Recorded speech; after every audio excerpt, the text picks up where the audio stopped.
Now for our What in the World segment. At the start of 2014, let's take a look at one of the great trends of the last century. You could be sitting in Chicago, Illinois right now, but your TV was probably made in Japan, your sneakers were likely manufactured in China, and your coffee might be from Kenya. Globalization impacts every single thing around us. So here's my big question.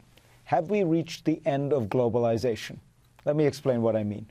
For much of the last 30 years, there has been a steady trend in commerce. Global trade has expanded at about twice the pace of the global economy.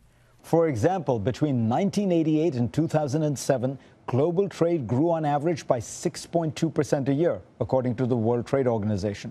During the same period, the world's GDP was growing at nearly half that pace, 3.7%. But a strange thing has taken place in the last 2 years.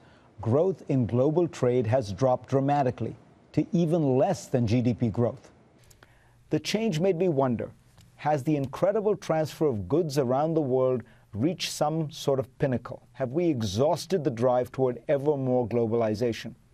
It's a fascinating thesis. The world has seen historical developments in the last few decades. The internet, China's opening up, the rise of emerging markets, fast and cheap travel. All these trends led to a massive acceleration in global trade. But have those trends peaked? Could the next big invention, say 3D printers, end the need for more and more trade?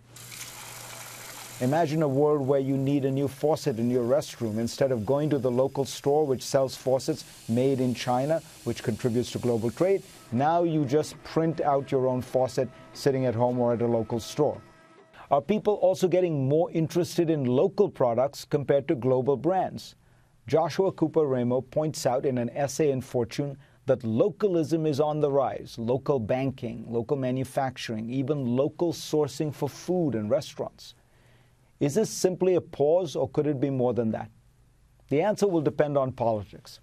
The last time the world saw a consistent period where the growth of global trade lagged behind global growth was in the 1920s, 30s, and 40s. One factor was the rise in protectionist policies, as a response in many cases to the Great Depression and the disruption of the gold standard.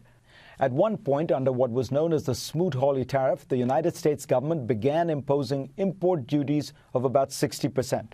The move was aimed at protecting domestic farmers, but instead it exacerbated the depression, led to a steep drop in trade and a wave of counter-protectionist measures by other countries. The world has learned its lessons from the Great Depression, but perhaps not as well as it should have. According to the independent think tank Global Trade Alert, we're in the midst of a great rise in protectionism. In the 12 months preceding May 2013, governments around the world imposed 3 times as many protectionist measures than moves to open up. Anti-trade policies are at their highest point since the 2008 financial crisis. According to the Peterson Institute, the rise of these measures cost global trade $93 billion in 2010. It is so agreed. There might be some good news on this front. Last month, the World Trade Organization passed a deal to cut red tape in customs.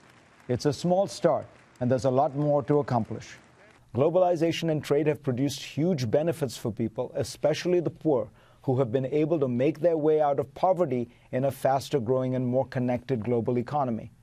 But globalization won't keep happening by accident or stealth. Politicians will have to help make it happen.